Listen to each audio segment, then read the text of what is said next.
Hello friends, in today's video we will be discussing about another constitutional body, that is GST Council. So friends, before I proceed with the lecture, I request you to kindly like the video, share it with your friends, and do not forget to subscribe the channel and click on the bell icon to get the regular notification.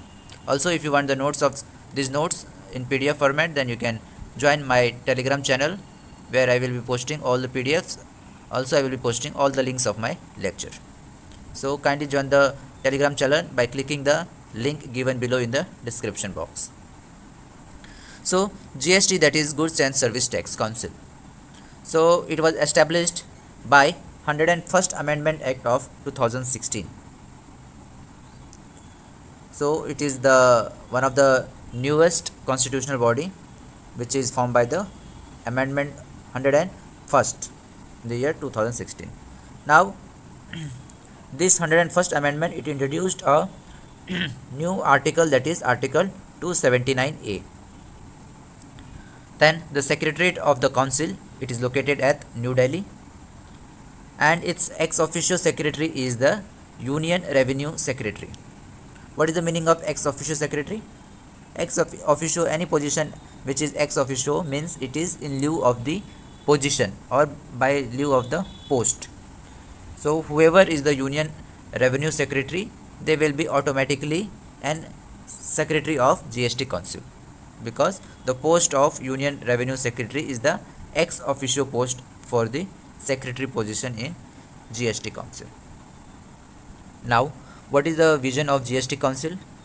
The vision of GST Council is to establish the highest standard of cooperative federalism. Now, for effective functioning of GST, we require a high level of cooperation between the center and the states. That is the reason before implementation of GST, a lot of time was taken in order to establish a good coordination between the states and the union. Only with the best coordination the GST can function well. So that is the vision of GST Council. What is the mission of GST Council? The mission of GST Council is to keep evolving by a process of wider constitution, that is the structure, which is information technology driven and user friendly. So the mission of the GST Council is to keep evolving by using information technology and user friendly mechanisms. Now coming to the composition of GST Council. So GST Council consists of a chairperson, which is always the Union Finance Minister. So currently Honorable Union Finance Minister Nirmala Sitharaman is the chairperson of the GST Council. Then apart from the chairperson, there are certain minister in charge of finance or taxation, or any nominated minister by the state. So there will be some other members who can be the minister who is in charge of finance or taxation, or any nominated member of the state. Every state, they will nominate certain members. Thirdly, the union minister of state in charge of revenue finance. So the state in charge of revenue or finance minister will be also the member of the GST Council. Then there is a post of vice chairperson. We have seen chairperson is always the union finance minister, but the vice chairperson, it is appointed by the members of the state government. So vice person is always chosen among the members of the states, and the term of such vice person is again decided by the state government itself. Then there is also a permanent invitee in the GST Council. Now permanent invitee, they do not have voting power. They will be present just for technical help during the discussion of GST Council. So it will be easy to implement the decision of the GST Council at the ground level. So chairperson of the CBC. CBC is Central Board of Excise and Custom. So the chairperson of CBC will be always the permanent invitee for the GST Council. So that was about the composition. Next, the working of the GST Council. Now, for effective or rather for the functioning of GST Council, for the meeting to be conducted, the minimum number of quorum required is the half of the total number of members. So whatever is the total number of members, half of the members should be present in order to conduct the meeting of GST Council. So that is the quorum. Now, decision in the meeting can be taken by votes, which has to be a majority votes. That means majority which is not less than 3/4 of the member present and voting. So the total number of members who is present and voting, among them at least 3/4 should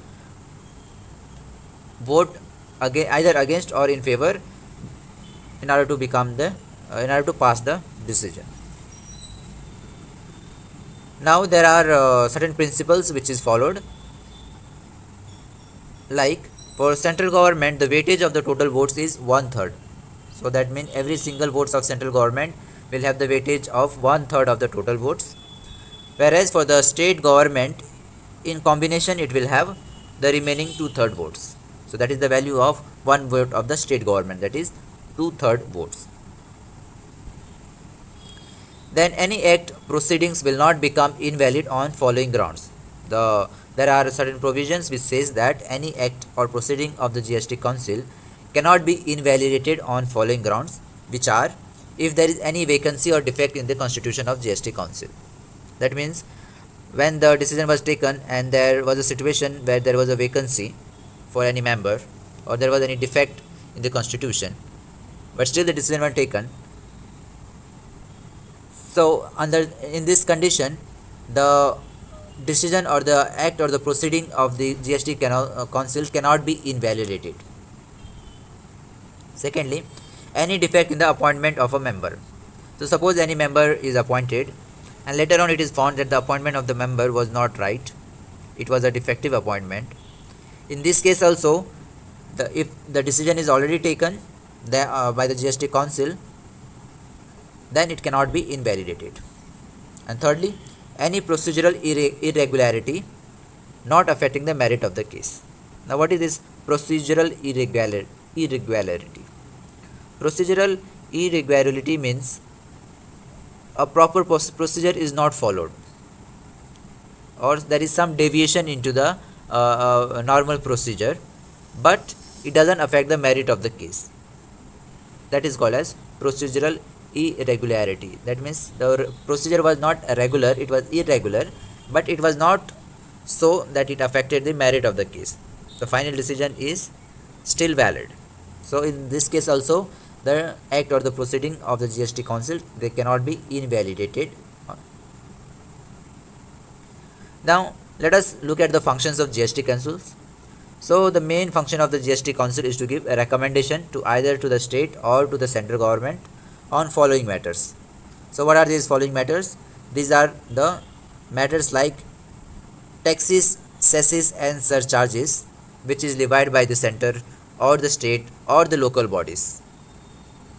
So any matter related to taxes, cess or surcharge, the decision can be recommended by the GST Council.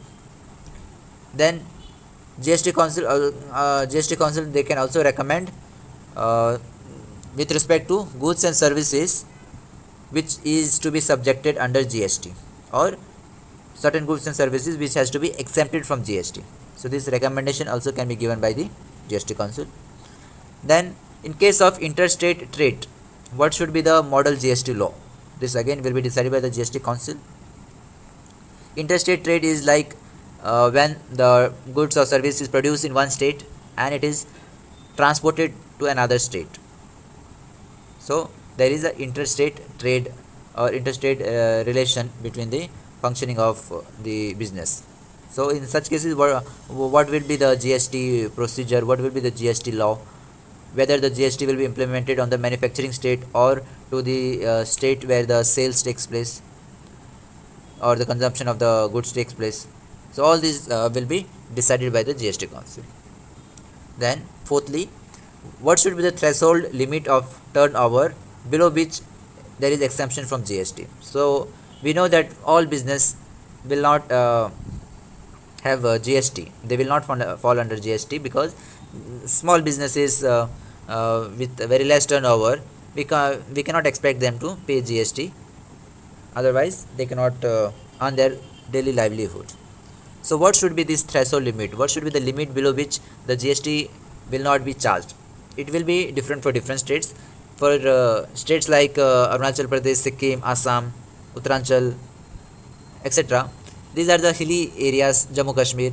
So definitely the limit will be different for these states because the number of business in terms of amount or the quantity will be very less in these states compared to the plain states like Chennai, Mumbai, Kolkata. All these states there will be different limit for GST. Then what should be the bands of GST? All the goods and services, they will fall under particular band of GST. So what should be this band? That is decided by the GST Council. Then any special rate of GST can be charged during certain cases like natural calamities, etc. Recently in the state of Kerala, we have seen that Kerala suffered a very huge loss of properties and income due to the natural calamity of flooding and landslides, etc.